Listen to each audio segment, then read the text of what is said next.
Good morning friends. നമ്മൾ മഴ എത്ര ബ്യൂട്ടിഫുള്ളാണ് അല്ലേ? Until it becomes relentless. എത്രയോ പാർട്സ് ഓഫ് ദ വേൾഡിൽ കണ്ടിന്യൂസ് മഴ പെയ്തുകൊണ്ടിരിക്കുന്നത് has turned into a nightmare. മഴ നമ്മുടെ റിവേഴ്സും ലേക്സും എല്ലാം ഓവർഫ്ലോ ചെയ്യുന്നു, ഹിൽസ് എല്ലാം മറിഞ്ഞ് വീഴുന്നു, റോഡ്സ് ഫ്ലഡ് വാട്ടറിൻ്റെ കീഴിൽ ഡിസപ്പിയർ ആവുന്നു, ഫാമിലീസ് എല്ലാം അവിടെ ഇവിടെ ഹെൽപ്പിന് വേണ്ടി force to leave the homes, വേറെ എവിടെയെങ്കിലുമൊക്കെ ലൈഫ് സ്പെൻഡ് ചെയ്യണം എത്രയോ ദിവസം.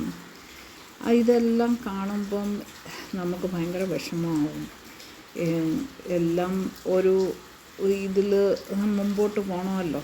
പിള്ളേർക്ക് സ്കൂളിൽ പോകാനൊക്കത്തില്ല, ഫാമേഴ്സ് ഇത്രയും ദിവസം വർക്ക് ചെയ്തത് മുഴുവനും എല്ലാം പോകും, ഷോപ്സ് ക്ലോസ് ആയിരിക്കുന്നു, കറണ്ടില്ല എന്നൊരു ഇതെല്ലാം പീപ്പിൾ സഫർ ചെയ്യും. പീപ്പിൾ മാത്രമല്ല, നമ്മുടെ ആനിമൽസും പക്ഷികളും എല്ലാത്തിനും ഇതൊരു പ്രോബ്ലം ആവുന്നു.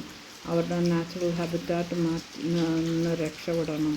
ഈ മഴയിൽ നിന്ന് ആരോടും ഒരു ഹെൽപ്പ് ചോദിക്കാൻ പറ്റില്ല. അതുപോലെ തന്നെ നമ്മൾ ഒരു സിമ്പിൾ ട്രൂത്ത് എപ്പോഴും മൈൻഡിൽ വെക്കണം. Nature is incredibly powerful and we are all connected. അതുകൊണ്ട് ഒരു കമ്മ്യൂണിറ്റി മാത്രമല്ല, എത്രയോ പേരുടെ ജീവൻ അപകടത്തിലാവുന്നു. അതുകൊണ്ട് നമ്മളെ കൊണ്ടൊക്കുന്ന പോലെ നമ്മൾ ഹെൽപ്പ് ചെയ്യണം. നമ്മളിപ്പോൾ ഒരു സേഫ് പ്ലേസിൽ ജീവിക്കുകയാണെങ്കിൽ അത് ഒരു മൊമെൻ്റ് എടുത്ത് നമ്മൾ താങ്ക്ഫുൾ ആവണം.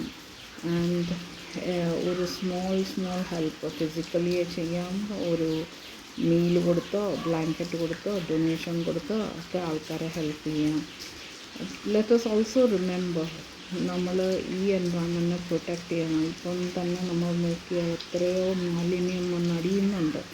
അതെന്ന് പറഞ്ഞാൽ we are not being careful. Healthy forest, clean rivers, responsible development are all good ideas. They help reduce the impact of these disasters like this.